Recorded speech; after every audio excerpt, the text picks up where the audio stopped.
Les spots que l'on va essentiellement rechercher sur les grands fleuves sont les zones d'amorti, les contre-courants, mais aussi toutes ces zones-là que nous voyons autour de nous, qui sont les bois morts dans l'eau et les premiers arbustes dans l'eau. Moi, je ne vais pas chercher essentiellement des zones très profondes, je vais chercher des zones où le courant vient s'amortir, même dans 80 cm, 1 mètre d'eau. Ça suffira largement à trouver des jolis poissons.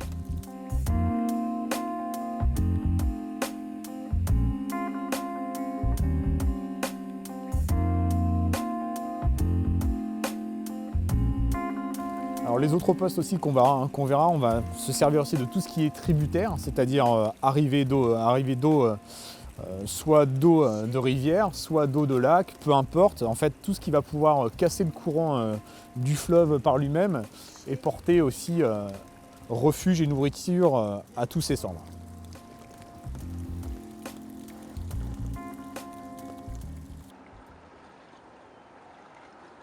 Poisson.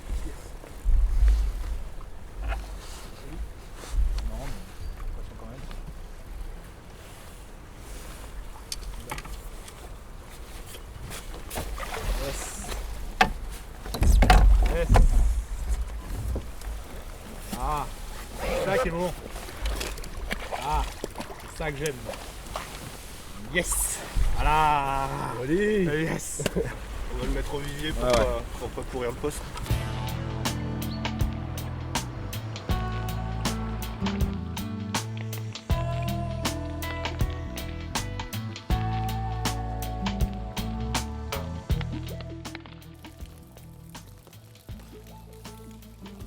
Pour la verticale en fleuve, j'utilise essentiellement deux types de leurres. Donc des types de leurres des shad et puis des types de leurres de forme slug. Alors comme nous sommes sur des fleuves, donc des rivières à fort gabarit, on utilise des tailles relativement conséquentes, donc entre 6 et 8 pouces. Voilà, j'optimise la nage de mes shads en leur infligeant une petite tête plombée forme ballon de rugby, tout simplement, qui va augmenter mon rolling.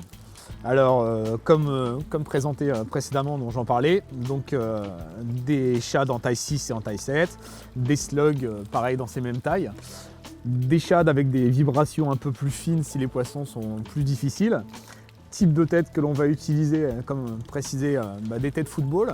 Alors, pour éviter en pêche de perdre du temps, classez-les par grammage, vous allez gagner un temps précieux en pêche. Voilà, auquel, si les poissons sont chipoteurs, en fait, j'ajoute un triple voleur. Alors moi, mes triples voleurs, je les monte sur de la tresse, tout simplement. Alors ça occasionne certaines coupes avec les brochets, mais là on cherche essentiellement le cendre, donc je m'en moque un peu. L'avantage de la tresse, c'est que ça va me donner une grande souplesse à mon leurre, voilà, contrairement à une crinelle. Donc là on a un montage tout à fait prêt et opérationnel, c'est-à-dire tête plombée avec le triple voleur juste derrière.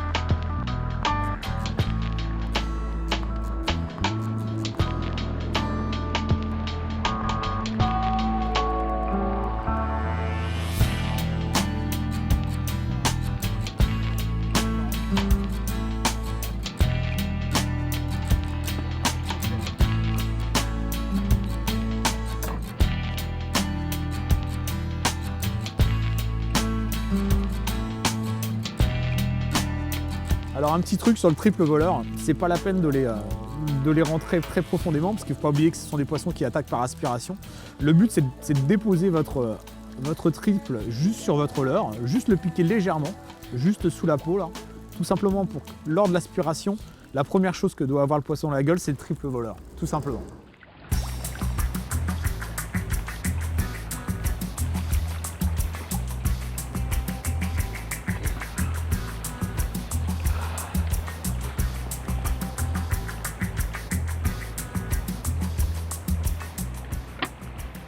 Alors en vertical, j'utilise deux types de cannes, des cannes spinning et des cannes casting.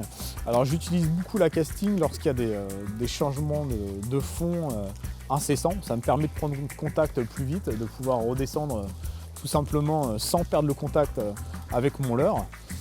Par contre, je privilégie le spinning lorsque j'ai peu d'eau et des fonds réguliers. Ça me donne un ensemble encore plus léger. Voilà.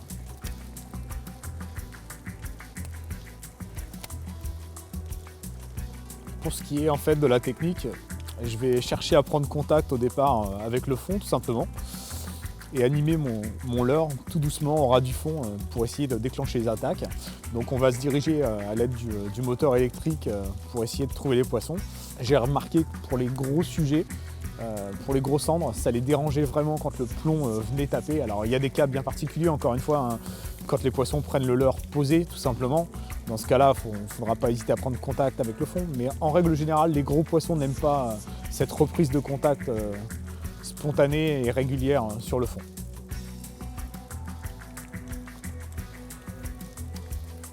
Contrairement à ce que j'ai cru pendant très longtemps, alors ceci dit, c'est peut-être pas une vérité, mais en tout cas ça s'est constaté encore sur cette pêche, c'est que les poissons ne sont pas spécialement postés à proprement dit, c'est-à-dire ils ne sont pas sur des postes donnés, mais plutôt sur des hauteurs d'eau. J'entends par là sur des lignes de sonde, par exemple, là, tous les poissons que l'on a trouvés, on les a tous trouvés à 4,50 m. Donc c'est-à-dire que ce soit sur un tas de bois, que ce soit sur de la roche, que ce soit sur une cassure, peu importe, ils étaient dans 4,50 m d'eau. Donc, fort de ce constat avec Denis, on a vraiment sélectionné les lignes d'eau sur lesquelles on a touché les poissons et on s'est attaché à parcourir ces lignes d'eau de long en large afin de pouvoir déclencher les attaques des poissons, tout simplement.